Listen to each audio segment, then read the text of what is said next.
The best is yet to come, they say. Mindless wandering eyes, I'm needing to unwind. The best is yet to come, they say. With ocean crashing tides, the taste of your skin, the way you looked at midnight rings in on your way. Welcome to another session of the Senior Scene. Your host, Verna Jones. And do I have something interesting for you today? Something that should be, if it's not, on the minds of all of us. Healthcare. And today, we're going to have straight talk, questions and answers, things you didn't know but were afraid to ask on long-term health care. Many folks are concerned because it's costing a fortune to go in nursing homes or extended health care. Join me today in welcoming to the show Mr. Ken Norris. Mr. Ken Norris is well qualified to speak to you today and answer your questions on long-term care. His occupation, he's a registered representative for John Hancock Financial Services. He speaks to all sorts of groups, nursing home, golden age, AARP. So, let me welcome you, Mr. Norris, to the Senior Scene. Verna, thank you very much for that fine introduction. I look forward to talking with you further about this. All right, we're going to talk, as I mentioned, we're going to talk about long-term health care. With people living longer and worried about what's going to happen to them in old age, well, he's going to be a really interesting person for today. So we'll be right back. Stretch my brain, never cry, I won't complain. Inscrutable, just plain magical. Oh, electric air, fill my lungs with fire. I'm in the business of being alive. I will not falter, I'll never die. I'm in the business of being alive. I am the shelter. Release your heart and do it from the start. Oh, your wings will lift you up. Now you'll never stop singing. Release. Welcome back. Now, the purpose of our show today is straight talk on long-term health care. I think it's appropriate because many of us are worried about where we're going and what's going to happen to us when we need care and will not be able to function for ourselves. Today, we'll learn some facts about who will pay for this care, what Medicare and Medicaid cover, and there are some changes in the healthcare industry and laws. I am most pleased that Mr. Ken Norris is going to be discussing these things with us today. Now, Mr. Norris, could you tell us what is long-term care? What does it encompass? Well, Verna, long-term care is basically when you need assistance in a nursing home or an assisted living or adult daycare, and probably most importantly, right in your own home. Many of the folks that I deal with have been in their home for 30, 40 years. I have one client in Baltimore City, been in his house for 54 years. That's where he wants to stay, right to the very end if possible. So long-term care insurance will cover you in any of those areas. Very often people used to think of long-term care insurance as nursing home insurance. Today it is called long-term care insurance because it covers all of those different areas. Very flexible and most importantly allows you to stay right in your house. All right. Can I ask you a question? What are the chances, like even for me, of needing long-term care? You know, we get into the attitude that, well, my children have to take care of me if I get sick. Tell me, what is your opinion? Well, government statistics say that typically there is about a 40 to 50% chance of folks needing some care in a facility, be it a nursing home or assisted living. Now, very often that care could be temporary. It could be rehabilitative. It's something you have a mild stroke or a heart attack, a hip replacement, and you need care for a period of time in rehab and therapy. And hopefully you may come back home and come back to live in your own home. But there are also situations where that does not happen, and you might need to have continuous care.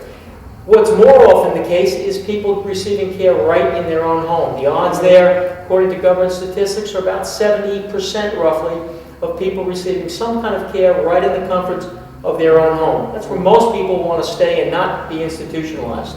Well, does it cost or pays for this? Well, when you look at the couple of things, there's basically three ways that long-term care is paid for. The first one will be right out of your pocket. Average cost of a nursing home here in Baltimore City is about $140 to $160, $170 per day. Roughly $60,000, $70,000 per year.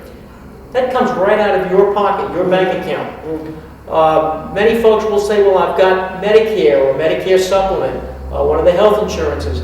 But once again, they at best are only going to cover you for a limited period of time, maximum being roughly 100 days, which is 3 months and 10 days. Even at that, they may not be paying for all of the care. Long-term care insurance is designed typically to kick in after those other insurances stop, and this comes in. Your health insurance, your Medicare pays for hospitalization, doctor's visits. This is going to pay for care in a nursing home or assisted living, adult daycare, and most importantly, right in the comforts of your own home. All right. Are there any other options?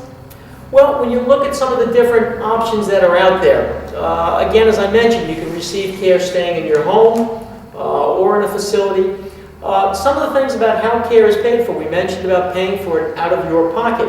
But the other option is what's called Medicaid, or in Maryland it's called medical assistance. Once you are broke, your money is gone, you basically have nothing left, the state will step in and take care of you. But you have to be completely broke, have spent down your assets to a level of no more than $2,500 left to your name. You have probably lost the house. You know, if there is a healthy spouse still living in the home, they cannot kick that person out. But once there is nobody living in the home, that house is fair game. So the state will step in and will potentially put you in a nursing home of their choosing homes, one where there's an empty bed. Oh. In other words, you're saying, though, there is a possibility then that eventually you won't be able to stay in your own home. And that was, I think, the reason you want to have something. Very often that is the case. And again, I go back to the fact that your other insurances will not pay for this beyond 100 days. And typically, they're only going to pay for it more in the range of about 20 days. Gee. The type of care that most people will need, you think of going into a hospital and you have what they call skilled care, doctors, nurses around the clock, and that's what Medicare will pay for. But most of us in a long-term care setting typically need what is referred to as custodial care. We just need our spouse or a friend or a neighbor or one of our children to provide the care to you. Just taking care of the things that you do every day you take for granted. Being able to walk, bathing yourself, dressing yourself, feeding yourself, taking your medicine. When you need assistance in those kinds of things, that's where long-term care insurance will step in and help you. Sounds interesting. Okay. Let me ask you something else. Well, you've just about answered the question, why should one purchase long-term care? Well, for those things that you have just said, that makes it obvious that if you can afford it, you should think about it.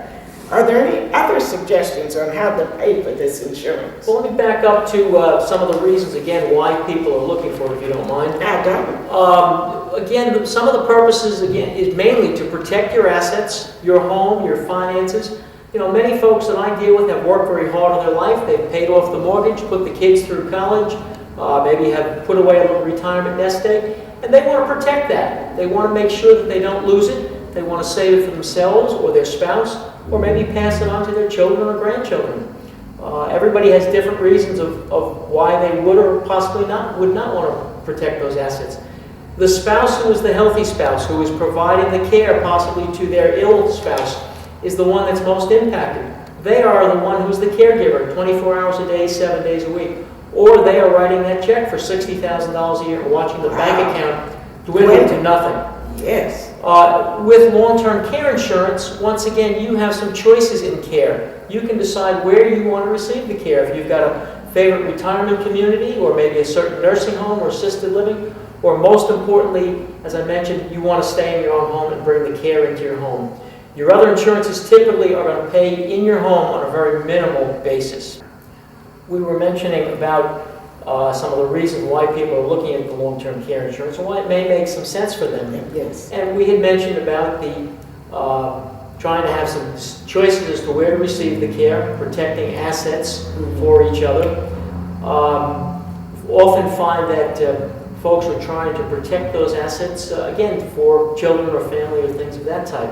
But one of the things that I find most importantly to most people is that they want to not be a burden to family or children or spouse. Yes, They don't want to be a burden in that way and want to maintain their independence. And I find that to be a very interesting point, because sometimes I will meet with folks who will say, well, I've raised my 3 kids or 5 kids, and now it's their turn to take care of me. And I always ask them, is that realistic? Yes. Do your children live close by? Do they work full-time? Are they raising young children? Do they have the ability to quit their job? Do they afford to do that? Your generation, my parents' generation, was typically Papa worked for the school system or the government, Mama stayed home and raised the kids.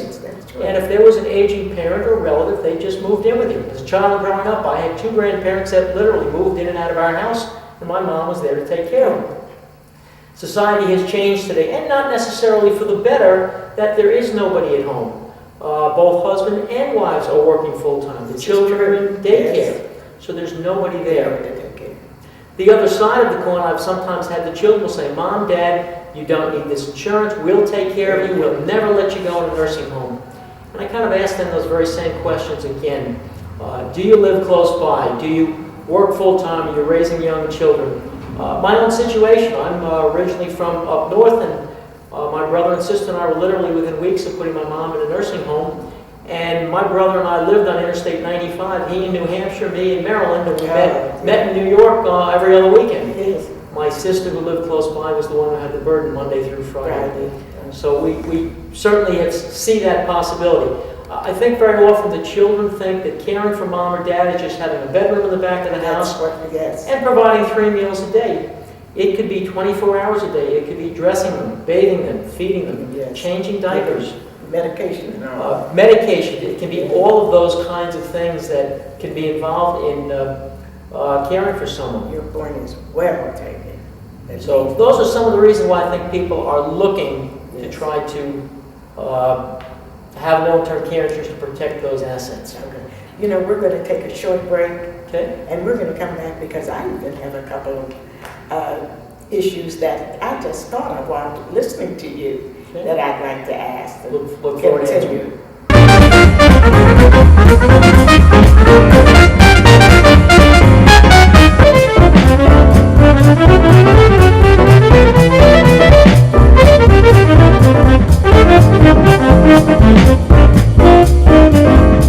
We're back again with Mr. Ken Norris, a representative of long-term care insurance.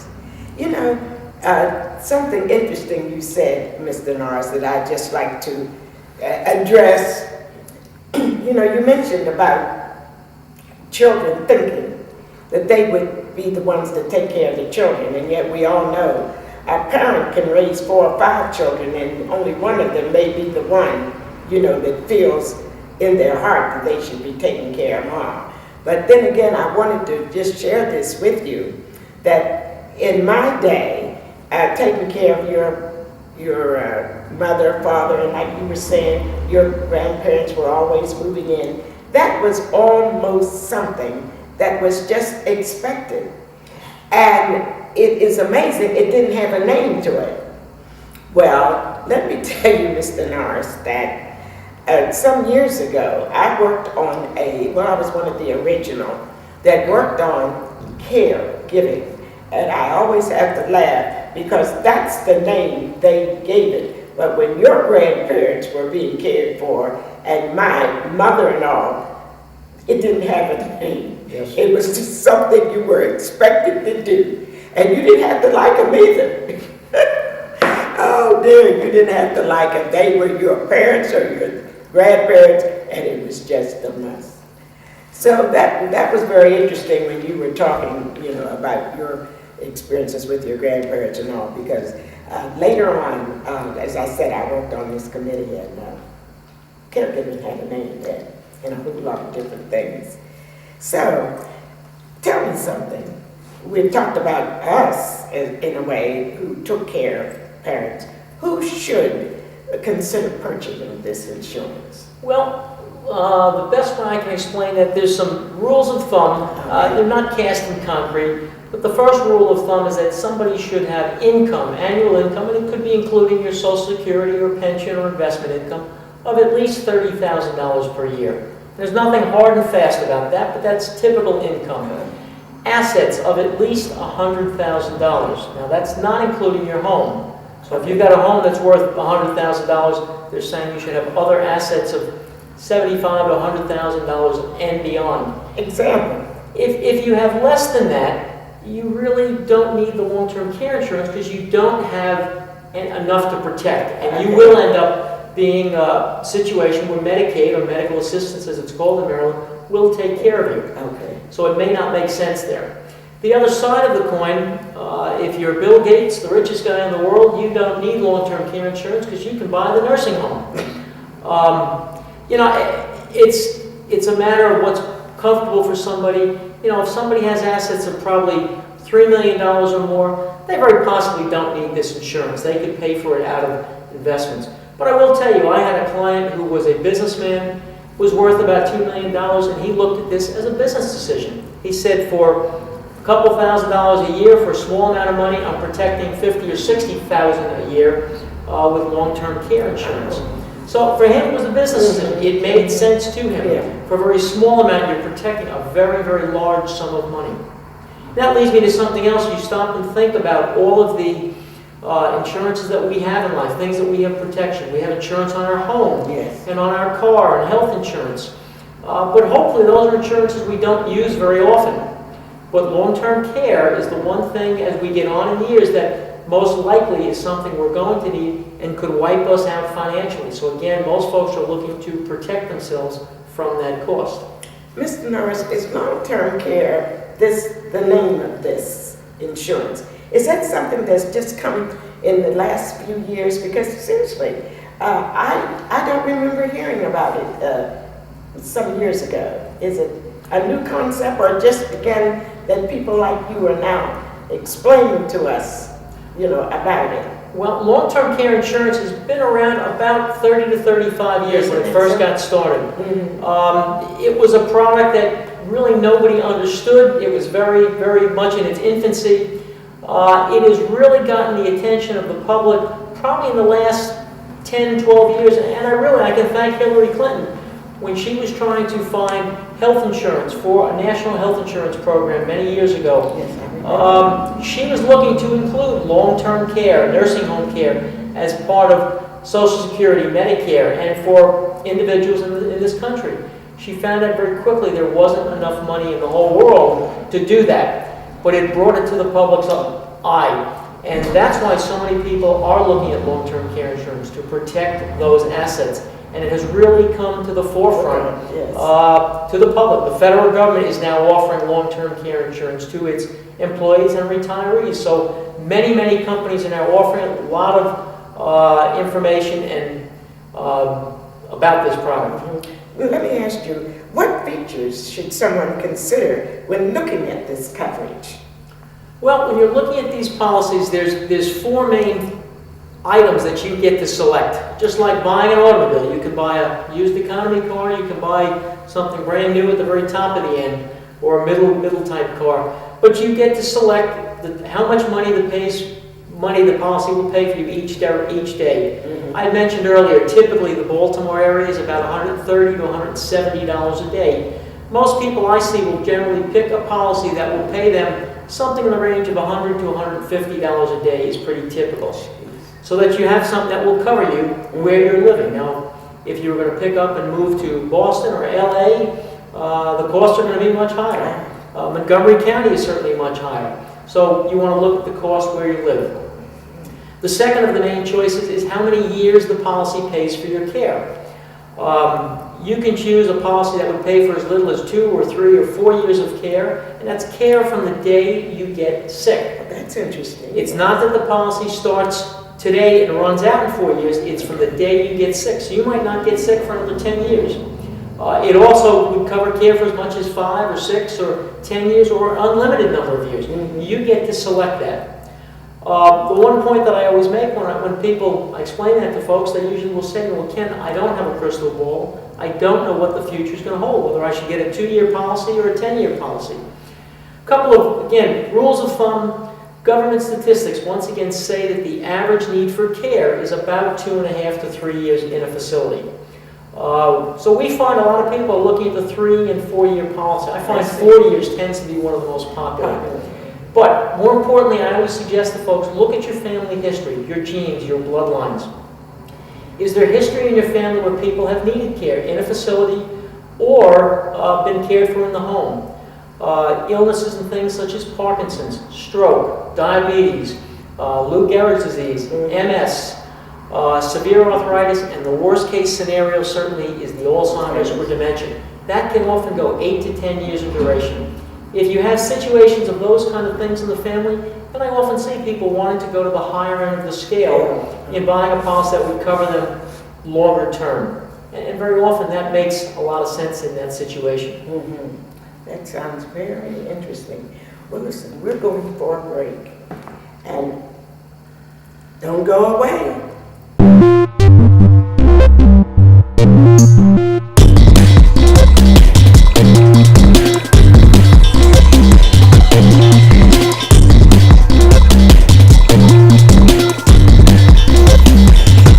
Welcome back. As you know, our guest is Mr. Ken Norris, who has really given us an insight into long-term care.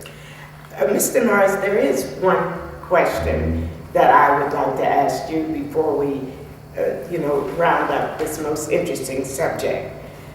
We've talked about money and the various options you have and where you want to stay and etc. But tell me, do you have any suggestions on how one could try to pay for this insurance? Because it really sounds like something that we need to consider. Absolutely, Verna. A couple of suggestions. If you have a good income, be it your pension, Social Security, investment income, certainly many folks will pay for it just right out of that. But very often what I suggest to folks, most people, their income tends to be Social Security and a pension. And I often tell them, don't necessarily use that form of income to pay for your insurance. That's what you live on. That's what enables you to maintain your car, go down to the ocean, go out to dinner once a week, or whatever it is you like to do with your money. What I often find is that many of my clients have other assets. And I'm going to use the word kind of generically, investments, whether they're stocks, bonds, mutual funds, savings accounts, CDs, IRAs, annuities. They have other forms of income or assets. And what I often suggest is take some of the interest or dividends from those investments to pay for the long-term care insurance. I have many clients that will utilize me. I do a lot of work with investments, retirement planning. Once a year we'll make a withdrawal from their investment to pay for the policy. Some folks are do-it-yourselfers and others may have their own financial advisor that they use. But use some of the interest and dividends from those other assets to pay for the policy so that it doesn't impact your lifestyle through your income. And in many cases, that really works very well for a lot of folks. I see. Well, thank you for that. Now, as you were speaking, I was trying to think of some things myself. But are there any final thoughts that you might just want to throw out? Okay, just a couple things that I can think of. Part of the problem is that, and it's a good problem, but we're living so much longer today. Life expectancy 30 years ago was probably 70, 72 years of age. Today it's low 80s and beyond, and who knows what it's going to be 10 or 20 years from now. So we're living much longer, and that's part of the reason why we're seeing more cases of things like Alzheimer's, dementia. Modern science can keep almost anybody alive, but the question is at what quality of life. Long-term care insurance is something you need to look at when you're young, and young is a relative term, but when you're young and you're healthy. The cost of a policy goes up each and every year until you lock in and purchase a policy. So the younger you are, the cheaper it is. More importantly, you want to buy it when your health is still good. Yes. If you have 1 foot already in the nursing home, you can't get a policy. Now, they are pretty liberal with a lot of the illnesses or things that you may have. Heart problems, sometimes cancer or high blood pressure, very often are not issues. But again, every situation is on an individual basis. But buy it typically when you're young and when you're healthy. The other thing I want to mention is, and again I can go back to Hillary Clinton, is tax incentives. The federal government has come up with some tax deductions where these policies may be tax deductible for you when you do your federal taxes every year. Depending upon how much health insurance you have and the cost of health care, but the cost of one of these policies can be added into that. Secondly, the state of Maryland, back in 2002, also put a $500 tax credit. Credit is actually better than a deduction. That's cash in your pocket. The first year you buy a policy, you will actually get $500 back when you do your Maryland taxes for buying one of these policies. The purpose being the federal government and the state government wants you to have coverage and insurance so that they are not paying for your care on Medicaid or medical assistance. Saving them some money. Pardon me. Can you turn that back in maybe to get you a step ahead on your payment? I'm talking about the $500 you say that you can get back as a tax incentive. Oh, well, when you do your taxes the following year, you will claim that on your taxes and get that back. You can't do it up front, but when you do your taxes, and it's a one-time tax credit, but we are certainly pushing to try to make that an annual tax credit, and I hope we do. That would be wonderful. That would be wonderful. It's just really been interesting having you, Mr. Norris. Thank you very much. And this long-term care insurance it's present, it's today, and I know that the persons who have seen our show have had some qualifiable answers given to them today. There's to wind up. Thank you, Mr. Norris.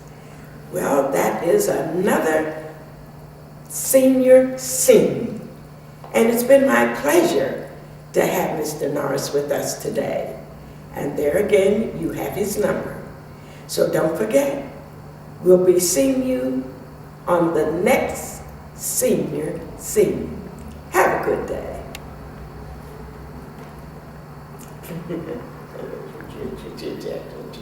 Okay, simply. The stand on my hips, the stride in my step, the smile on my lips.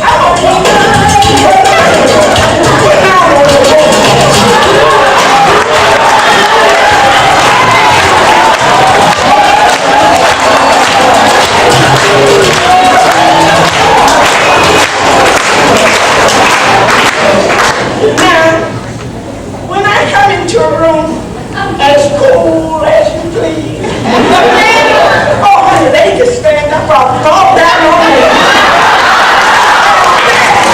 They fall around me like a house of honey.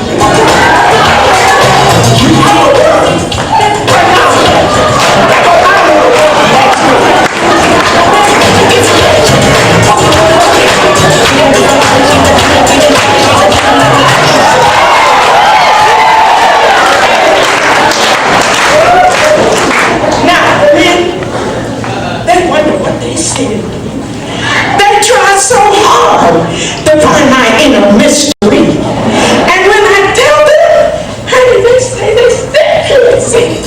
I said, I'm a woman, but I'm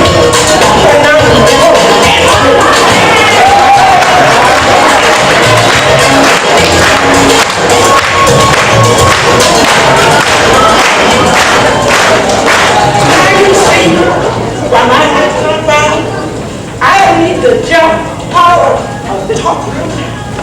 When you see me come, you ought to feel real proud.